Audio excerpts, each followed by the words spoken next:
So Nintendo revealed a new game builder garage. Yeah, in which a game that looks suspiciously like it might have been a Labo in a previous life. it's a great ploy because who would ever recognize it? I mean, like they do have the little. I guess. So that they have the creatures that you connect are Nodon. They're nodes. I don't know if they give a name to the little black guy that I'm pretty sure that's the little character that was in a lot of the Labo stuff. This is absolute. It is. I mean, it's hard to tell from the trailer. I need to dig back into the Labo. So the point of if you haven't seen the trailer, this is a game about making games. And it uses the interface and seemingly the assets from the Labo Garage. I kind of need to dig back into the Labo Garage to see how much is this giving us that's new that isn't in the Labo Garage? Because that was the thing about that is you didn't have to use the Labo to make games in that. Yeah. So, I mean, the one thing with the Labo Garage was that you couldn't share anything that you made. Correct. which kind of just kneecapped that from ever being that cool. The tools were kind of neat. I did see. I wish I could credit whoever I saw first mention it, but that the amount of things that you can do in this are almost doubled. The amount of connections and nodons you can have. You can make a much more complicated game in this compared to what you can do in Labo Garage.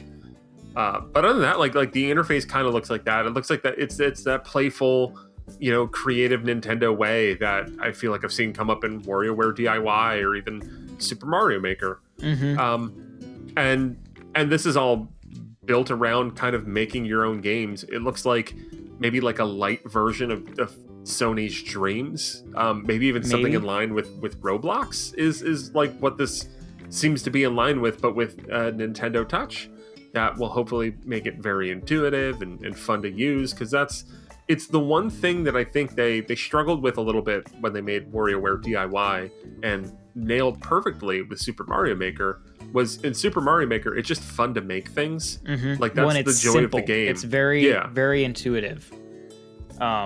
This feels like it has a bit more. I mean, obviously, it's all still a visual format, but it seems like it has a bit more of a tie to actual programming, just in the way it works. So your tool set, it gives you a lot more options. And this does. Most of the games they show off in this are from a kind of 2D perspective, though they're kind of 2.5D. But they do have a quick glimpse at the end where you definitely see some fully 3D first-person games. So. Yeah. I'll be curious to see if they can maintain that Mario Maker level of simplicity and accessibility in something that allows you to make stuff of multiple genres in multiple styles in full 3D, because that seems inherently way more complicated. Yeah. I mean, it's all going to depend on how easy these tools are to use. Yeah. Some of the things you can see that in the trailer, and Nintendo also calls it out in the press release. They say you can make side-scrolling platformers and kart racers and space blasters, and it does look like it could be pretty sharp technology to use and make stuff with. And it's the price point for it. It's $29.99 or whatever it is in your local currency. Mm-hmm. It seems like it's decently priced for what it is. Hopefully, that the low barrier of entry kind of gets more people on board. Because I think that's one of the things that, for example, something like Dreams is struggling with, is that, from what I've heard and what I've experienced a little bit with Dreams, is that it's incredible, but not it. I mean, it came out near the end of the PS4's life. I assume it's backwards compatible on PS5. I'm not sure, but I don't know how much of an active, sizable community there is. I'm sure there are people still messing around with Dreams, but how big is that community? And that's what I think. I think Game Builder Garage has the potential with, the spot that the Switch is in, the price point when it's coming out, that it could be, a really vibrant, shareable thing that, more people experience than some of the other similar technology out there. Yeah, and I think a lot of it depends on if they can, and I would say this even from the color palette of this trailer with its bright yellows and black text, if they can get the Mario Maker fan base on board, and especially the more like public facing Mario Maker creators on board, all the top ranked players or creators on that platform to jump over to this, then I think there's potential. Because like Mario Maker had a huge, even on Wii U, had a huge boom in as it started to be like streamed on Twitch and things like that. So if this can capitalize on that same marker, which I've already seen several Mario Maker creators tweet about this and be excited for it. Yeah. So if that can capitalize on that same thing, then I think there's a potential to have a lasting community around it, assuming it's, like I said, workable and accessible to people. Yeah, if it's just going to be programming, then might as well just. It's the same kind of thing of like Roblox, for example, which is bigger than we all probably realize.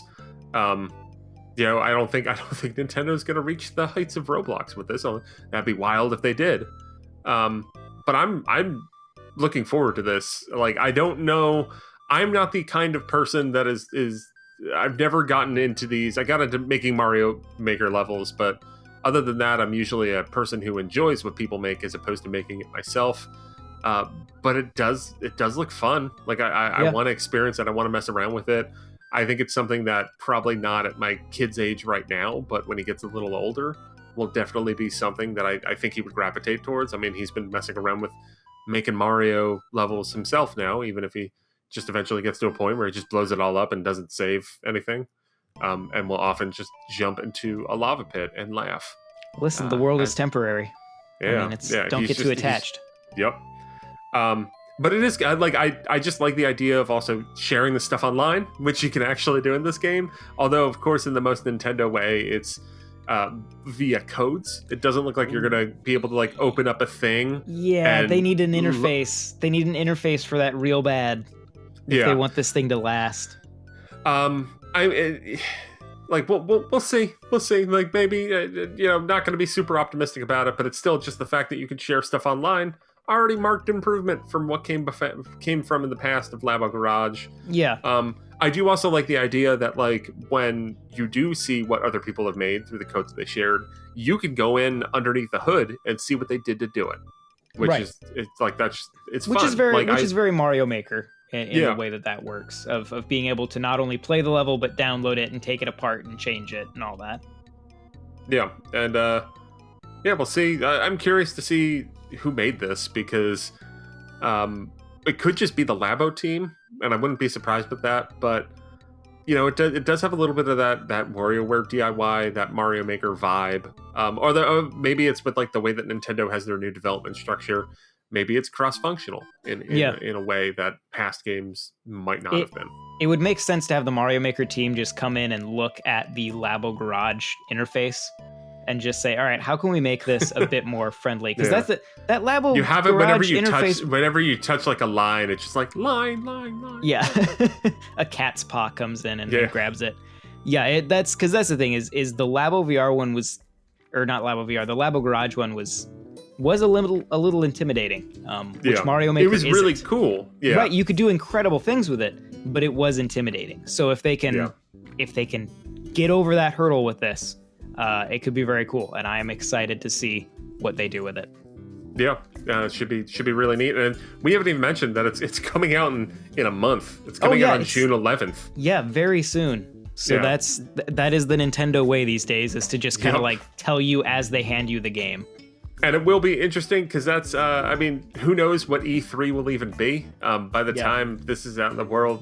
I mean, as of recording, Nintendo's investor meeting is hours away. You might know what E3 is more than we do right now. But this game's coming out at the tail end of E3, so I don't know if this will be showcased as part of Nintendo's E3, or if it'll be completely separate, or maybe E3 is just going to not happen. I have no idea. Any of these things would not surprise me, because who knows what this world is. But I do know that I'm looking forward to playing Game Builder Garage, potentially in the hospital while my wife gives birth to our second son. There you go. Because it's getting around that time. And you can name him Game Builder. Perfect. Yeah. This video was made possible by our generous supporters on Patreon. Did you know that Nintendo World Report is funded directly by fans like you? When you support Nintendo World Report on Patreon, you get immediate access to multiple exclusive podcasts every month, exclusive Discord channels, an early look at select content, and more, all for as little as $1 a month. Check out patreon.com/NWR for all the details.